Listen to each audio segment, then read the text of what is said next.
വചനമൊഴി May 19. വചനഭാഗം 1 പത്രോസ് 4:12-19, ലൂക്കായുടെ സുവിശേഷം 11:29-32. വിശുദ്ധ ലൂക്ക അറിയിച്ച നമ്മുടെ കർത്താവ് ഈശോ മിശിഹായുടെ പരിശുദ്ധ സുവിശേഷം. ജനക്കൂട്ടം വർദ്ധിച്ചു വന്നപ്പോൾ ഈശോ പറയാൻ തുടങ്ങി, ഈ തലമുറ ദുഷിച്ച തലമുറയാണ്. ഇത് അടയാളം അന്വേഷിക്കുന്നു, എന്നാൽ യോനായുടെ അടയാളമല്ലാതെ മറ്റൊരടയാളവും അതിന് നൽകപ്പെടുകയില്ല. യോന നിനവേക്കാർക്ക് അടയാളമായിരുന്നതുപോലെ മനുഷ്യപുത്രൻ ഈ തലമുറയ്ക്കും അടയാളമായിരിക്കും. ദക്ഷിണദേശത്തെ രാജ്ഞി ന്യായവിധിയിൽ ഈ തലമുറയിലെ ആളുകളോടൊപ്പം ഉയർപ്പിക്കപ്പെടുകയും അവരെ കുറ്റം വിധിക്കുകയും ചെയ്യും. എന്തെന്നാൽ സോളമന്റെ ജ്ഞാനം ശ്രവിക്കാൻ അവൾ ഭൂമിയുടെ അതിർത്തിയിൽ നിന്ന് വന്നു. എന്നാൽ ഇതാ ഇവിടെ സോളമനേക്കാൾ വലിയവൻ. നിനവേക്കാരായ ആളുകൾ ന്യായവിധിയിൽ ഈ തലമുറയോടുകൂടെ ഉയർത്തെഴുന്നേൽക്കുകയും ഇതിനെ കുറ്റം വിധിക്കുകയും ചെയ്യും. എന്തെന്നാൽ യോനായുടെ പ്രസംഗത്താൽ അവർ മാനസാന്തരപ്പെട്ടു. എന്നാൽ ഇതാ ഇവിടെ യോനായേക്കാൾ വലിയവൻ. ഈശോയിൽ സ്നേഹമുള്ളവരെ, ഈശോയുടെ ചുറ്റും നിന്നിരുന്ന ജനക്കൂട്ടത്തിൽ നിന്നും ചിലർ ഈശോയിൽ വിശ്വസിക്കുന്നതിന് അടയാളം ആവശ്യപ്പെട്ടപ്പോൾ അവിടുന്ന് പറയുന്ന വാക്കുകളാണ് സുവിശേഷത്തിൽ നിന്നും നാം ശ്രവിച്ചത്.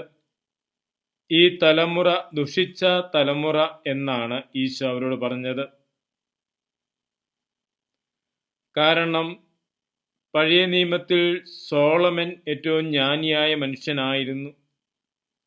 സോളമന്റെ ജ്ഞാനം ശ്രവിക്കുന്നതിന് വേണ്ടി ദക്ഷിണദേശത്ത് നിന്ന് രാജ്ഞി എത്തുന്നു. സോളമനേക്കാൾ വലിയവൻ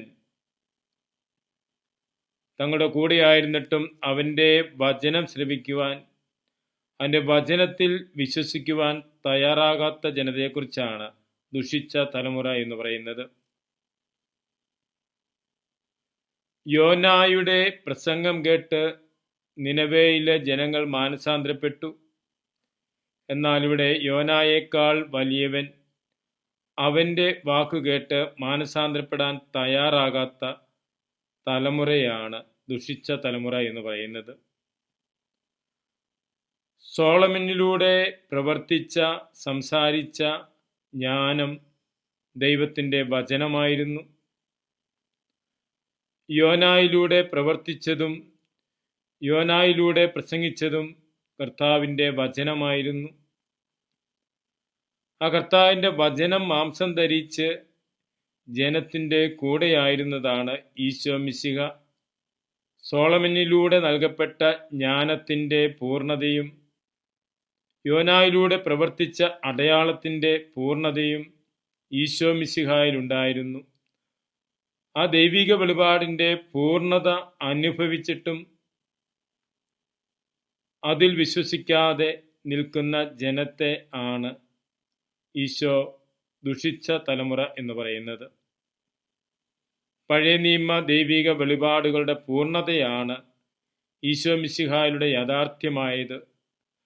അങ്ങനെ ദൈവിക വെളിപാടിൻ്റെ പൂർണ്ണത ലഭിച്ചിട്ടും ഈശോയിൽ വിശ്വസിക്കാതെ നിൽക്കുന്നതിനെ അവിടുന്ന് കുറ്റപ്പെടുത്തുകയാണ്.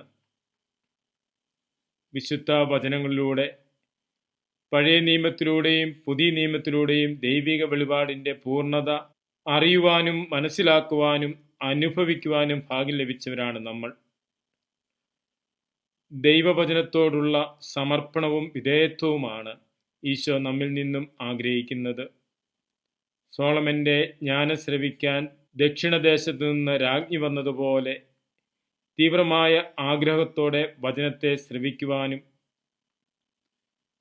യോനായുടെ പ്രസംഗം ശ്രവിച്ച് നിനവേയിലെ ആളുകൾ പാപത്തിൻ്റെ മാർഗത്തിൽ നിന്ന് പിന്തിരിഞ്ഞതുപോലെ തീവ്രമായ ആഗ്രഹത്തോടെ വചനത്തെ സമീപിക്കുന്നതിനും തീക്ഷ്ണതയോടെ വചനം ജീവിക്കുന്നതിനുമുള്ള കൃപ നമുക്ക് പ്രാർത്ഥിക്കാം. മിശിഹ നമ്മെ അനുഗ്രഹിക്കട്ടെ. ആമേൻ.